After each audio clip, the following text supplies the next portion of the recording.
pessoal, tudo bom com vocês? Desculpa a demora aí, turminha, porque eu tô sozinho hoje aqui na sala, meu assistente pessoal já foi embora, né? Turma, como vocês podem ter percebido, a mudança do cenário aí já houve, na verdade, uma mudança aí, né? Nós já saímos de lá da época do sítio do Visconde, né? E viemos agora para uma nova jornada. Como combinado, a cada semana a gente vai estar preparando aí umas novas videoaulas com os novos painéis, uns novos tempos, mas durante a semana, essa semana o nosso painel vai ser os mares, né? Ou seja, os navios, os marinheiros, e aqui está o professor de vocês, de marinheiro, capitão, professor Irã, e vocês são os meus marujos que eu quero todos aqui comigo hoje, beleza? Turminha, essa questão de decoração, de transformação de paisagem aqui vai deixar a aula mais dinâmica, mais descontraída, mais gostosa para vocês, beleza, turma? Mas o professor tem que ser um pouquinho chato, né? Vamos lá para a nossa aula de hoje, pessoal. Hoje nós vamos estar trabalhando História e Geografia aqui no livro de vocês já sabem qual é, né? Livro 2, é o módulo 2, quer dizer, livro de trilhas, conteúdo de História e Geografia, pessoal. Lá no nosso último trabalho de História, espero que vocês tenham feito a tarefinha, que eu deixei uma entrevista aí. Nós falamos sobre o controle das minas, né? Como eram os impostos, como eles marcavam o ouro, as revoluções, né, que teve e algumas não teve, e por aí sucessivamente. Agora nós vamos estar dando continuidade, mas falando sobre o Barroco. Vocês já ouviram falar em Barroco, pessoal? É um assunto um pouco assim, digamos, para a turma do 5º ano já, né, que são já pré-jovens, pré-adolescentes, é uma questão mais complexa, vamos dizer assim, um pouquinho mais difícil e um pouquinho descontraído, na verdade, por ser um assunto bem extenso. Porém, eu peço que vocês amarrem a concentração de vocês hoje nesse tema, porque é um tema que vocês vão ver durante um bom tempo, até lá no ensino médio.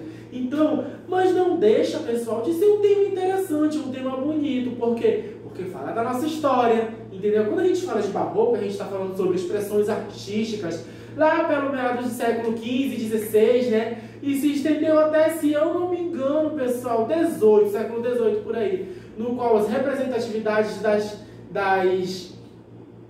das artes religiosas era imensa, era grande, através de esculturas, de pinturas, de espelhados, de terraços, e assim sucessivamente. É uma coisa que nós vamos estar vendo no percorrer do tempo a partir de agora, e durante bons tempos vocês vão estar vendo aí.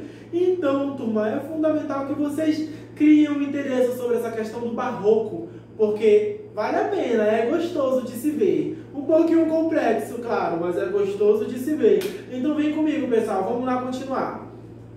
Nós estamos falando aqui, pessoal, na página 257,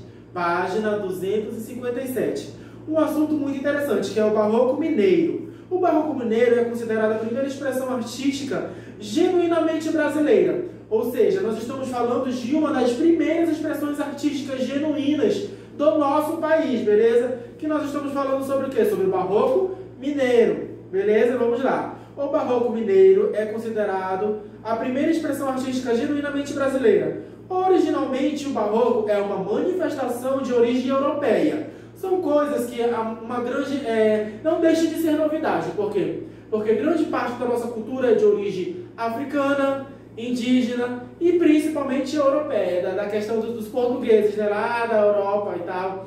Porém, claro, nós temos também outras descendências, como italianos, asiáticos e dentre outros mais que também influenciaram muito para a nossa cultura. Porém, voltando aqui para o Barroco Mineiro, vamos lá. O Barroco é uma manifestação de origem europeia, que surgiu no final do século XVI. Olha aí, eu dei uma errada, é no século XVI, eu falei século XV, né? É um século mais para frente aí.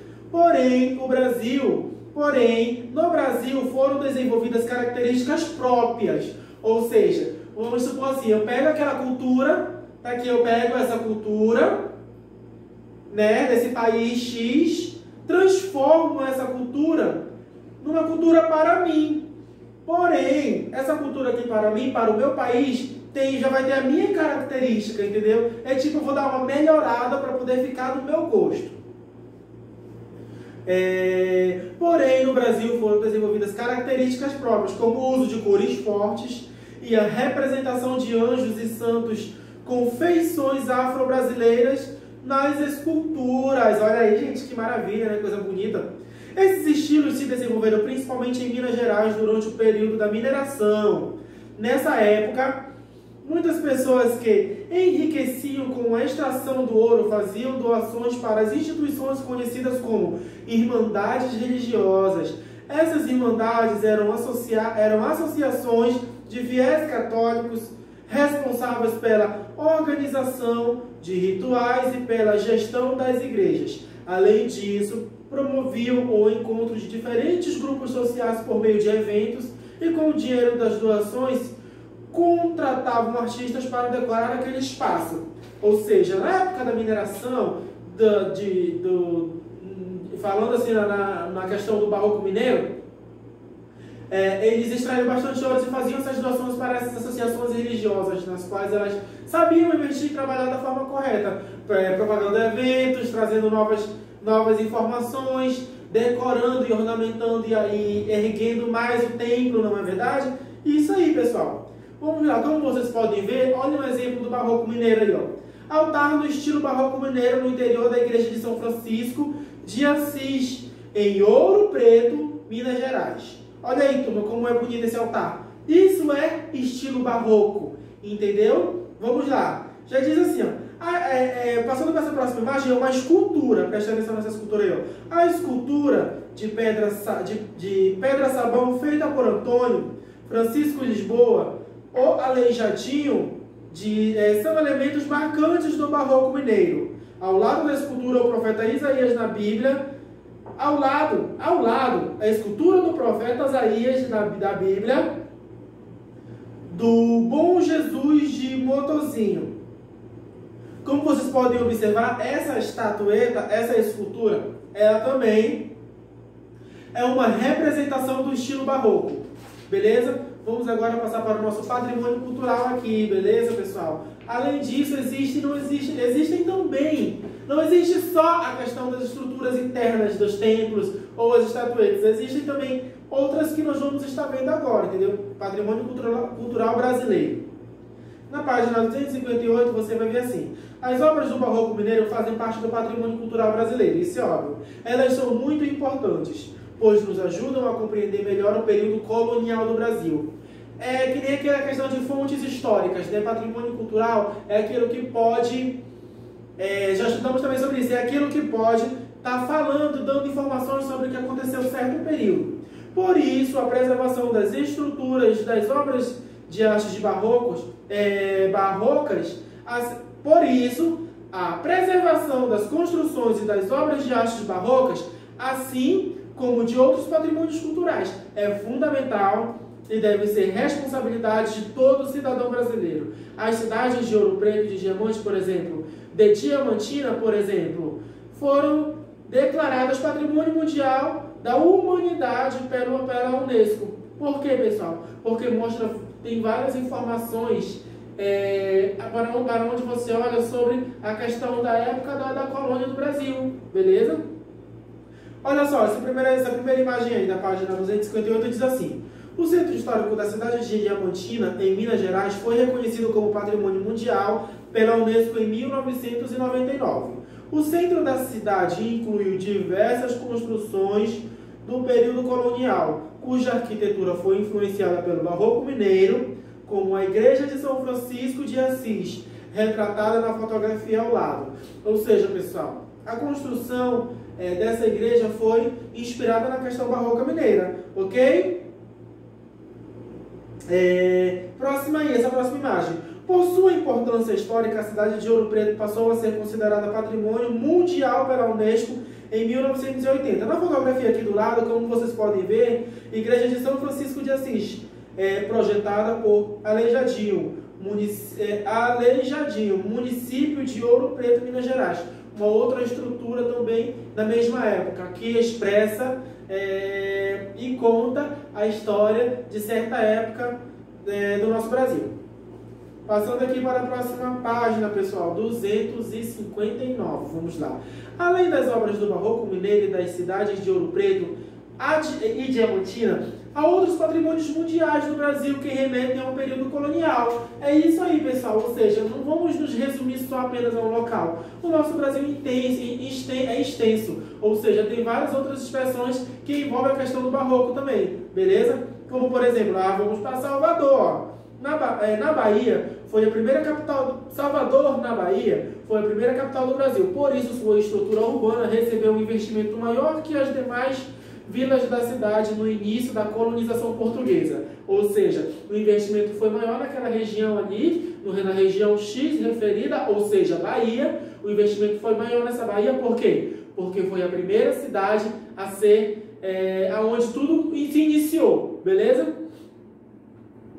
O Centro Histórico de Salvador foi reconhecido pela Unesco como Patrimônio Mundial em 1985. Entre as características que se destacam no Centro Histórico da cidade estão as construções do período colonial, pintadas com diferentes cores. Ao lado, como a gente pode ver aqui, ó, ao lado, pessoal, esses prédios, essas casas, como vocês veem, com várias janelas, várias portas, é lá na Bahia. Elas são uma expressão de patrimônio cultural, ou seja, dão informação sobre aquele local. Por quê? Porque elas foram decretadas assim e são tão antigas da época da colonização. Ou seja, cada uma representa uma cor, se tornou uma coisa bonita, turística, na qual todos devemos cuidar e devemos zelar por tal patrimônio.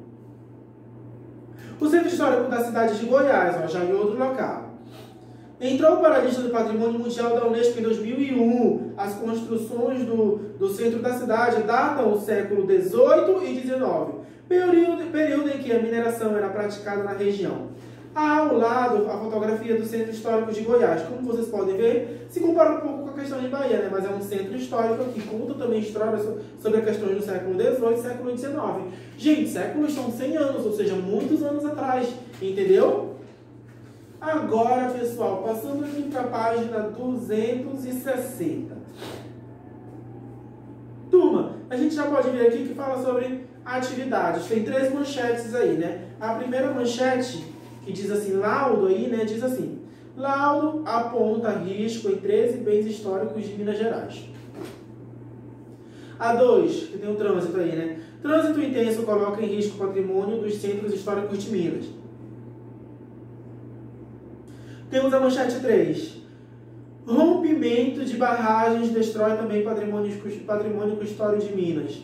Aí vem as alternativas que eu quero que vocês respondam, A, B e C. São apenas essas páginas aí, beleza? Qual o tema das manchetes? Descreva as características do estilo artístico presente nas construções religiosas da região de Minas. Essa é boa, essa pergunta é muito boa. Em sua opinião, como podemos contribuir para a preservação das construções históricas? Pessoal, são essas atividades que eu quero que você mande a fotinha, é apenas uma questão com 3 alternativas. Mande a fotinha aí e estão liberados do conteúdo de história. Isso aí. Agora, turma, nós vamos passar para o conteúdo de geografia. Já em geografia, pessoal, vocês vão abrir lá na página 308, que nós vamos falar sobre a população urbana e a população rural. População urbana e população rural é o que nós vamos estar trabalhando hoje. Vamos lá.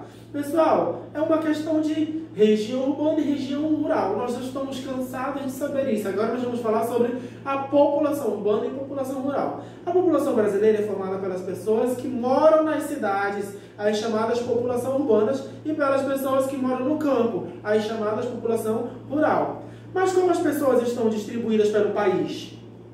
Existem mais pessoas morando no espaço rural ou no espaço urbano? São uma pergunta que vale por 2 aí. Quantas pessoas, né? Onde tem mais pessoas, beleza? É isso que nós vamos estar observando através desse gráfico aqui embaixo, que diz assim. Observe o gráfico abaixo, complete as frases a seguir. Aí nesse gráfico tem escrito assim, ó, Brasil, população urbana e rural, 1940 até 2015. Prestem atenção que até 2015 aí, ó. População aí até 100%. Vejam só, pessoal, a verdezinha representa a cor verde, representa a população urbana. a cor amarela aí representa a população rural. O que eu quero que vocês façam? Vocês vão responder a B e a C de acordo com essa tabela aí, pessoal. 1940, urbano e rural. 1960, urbano e rural. 1980, urbano e rural. 2000, urbano e rural. 2015, urbana e rural. É isso que vocês vão estar respondendo aí embaixo, de acordo com a tabela. A, B e C. Dando continuidade, pessoal. Houve um período da história do país em que o número de brasileiros que viviam no campo era bem maior do que o número de brasileiros que viviam nas cidades. Houve uma época em que isso ocorria, entendeu? O número de brasileiros, ou seja, de pessoas que habitam o Brasil, era maior nos campos, ou seja, nas zonas rurais. Atualmente já não é mais assim.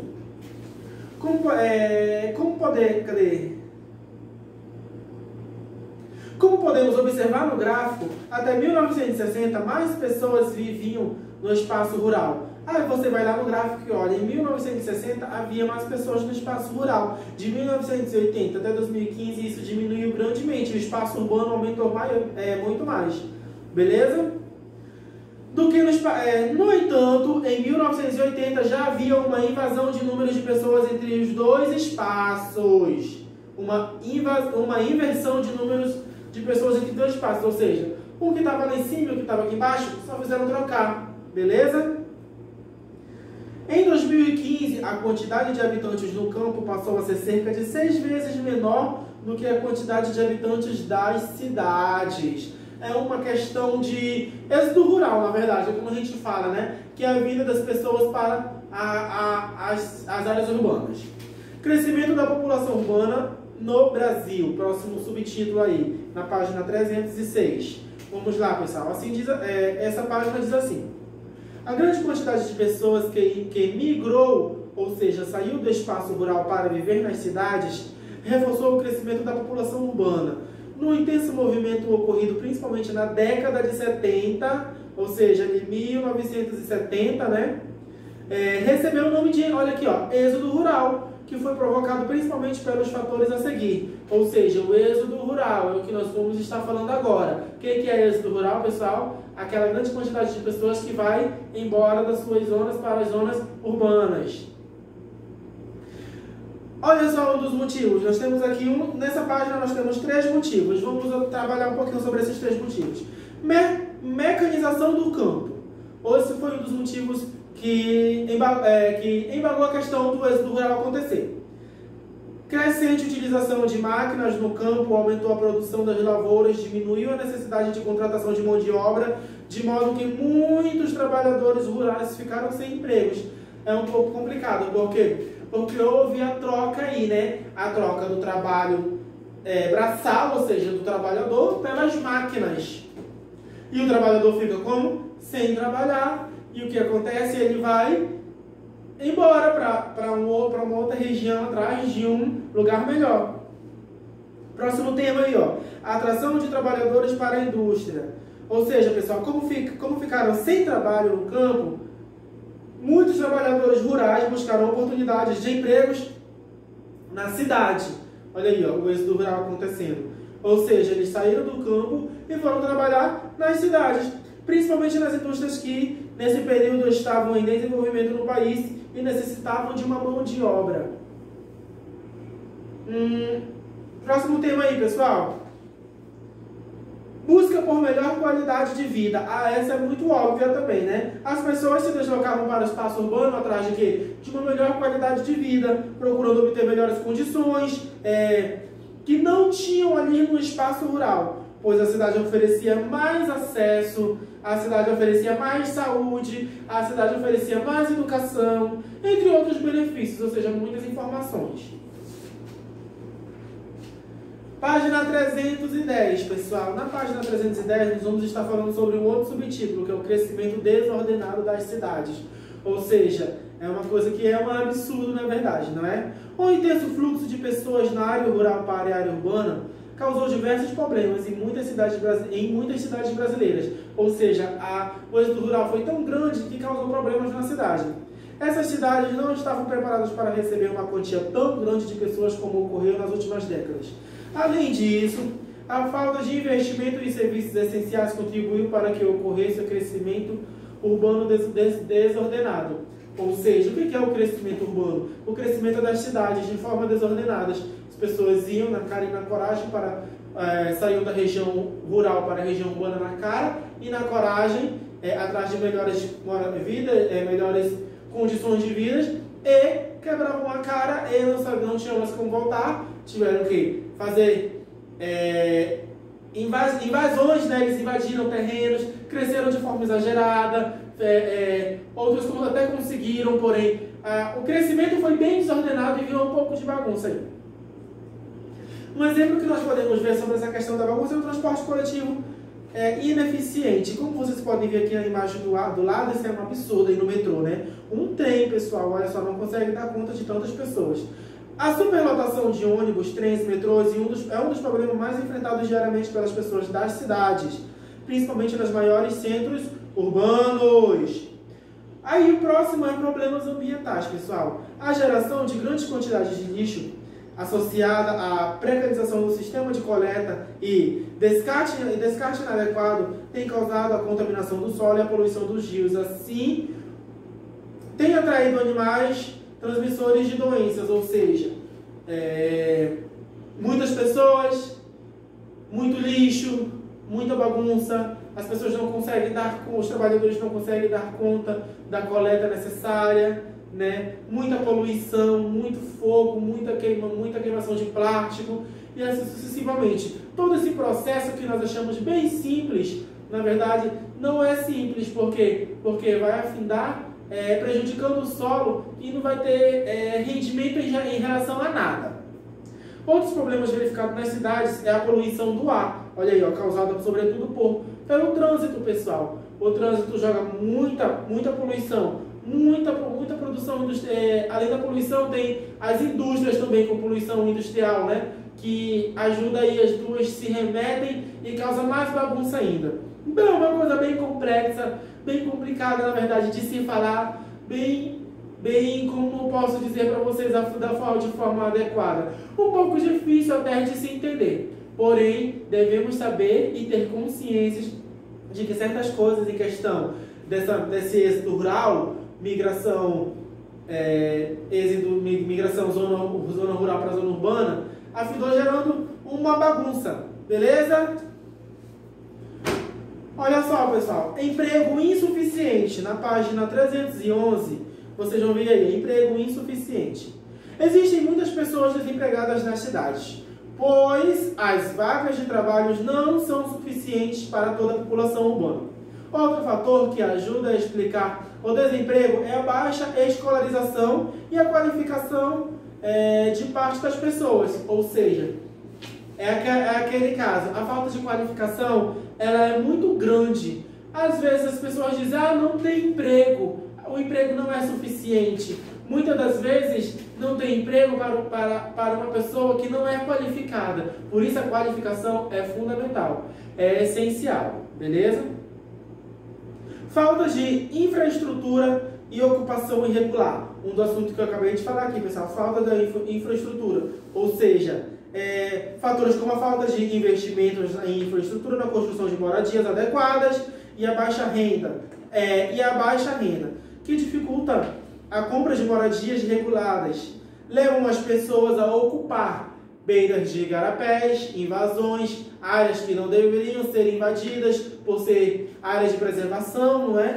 E principalmente aquelas casas de palafitas nas beiras dos rios, no qual é uma desorganização enorme também. Bom, turma, aí vocês podem perceber que tem a 2 e a 3 que eu quero que vocês respondam também, ó. A área urbana do município onde você mora possui problemas semelhantes ao descrito na página 310 e 311? Eu quero que vocês vão estar respondendo se a área onde você mora, ou seja, a região onde você mora, a cidade onde você mora, tem esse tipo de problema de falta de infraestrutura, falta de desemprego, de pessoas qualificadas, da poluição, do exagero, do êxodo rural. Vocês vão estar comparando com o local onde vocês moram e respondendo aí. 3. Em sua opinião, o que pode ser feito para diminuir esse problema? É uma resposta pessoal de vocês. Já aqui na página 312 você vê uma atividade, pessoal. Eu quero que vocês leiam essa manchete e respondam as questões. A manchete diz assim: no interior do AC, ou seja, Acre, mais de 400 casas correm risco de desabar após deslizamento de terras. Aí vocês vão estar respondendo a alternativa A, a alternativa B e a alternativa C para o professor. Ok, turma? Após responder essas atividades, mandem fotos para o professor. Bom, turminha, essa foi a minha aula de hoje, tá bom? Tanto de história quanto de geografia. Um grande beijo a todos vocês. Amanhã vamos estar de volta, se Papai do Céu assim permitir, tá? Tô com muita saudade. Vamos obedecer mamãe e papai, manter as higienes da mão, usar máscara, ter todos os cuidados possíveis, porque logo, logo, em nome do Papai do Céu, do nosso querido e amado Pai Celestial, tudo isso vai passar. Vamos estar juntos, tendo uma vida tranquila e normal como estamos acostumados, não é verdade? Claro, isso serve de lição para aprendermos a ser mais cuidadosos, mais zelosos com a nossa saúde. Turminha, essa foi a nossa aula de História e de Geografia. Esse é o nosso novo cenário da semana. Um grande beijo a todos vocês. Até mais, se Deus quiser.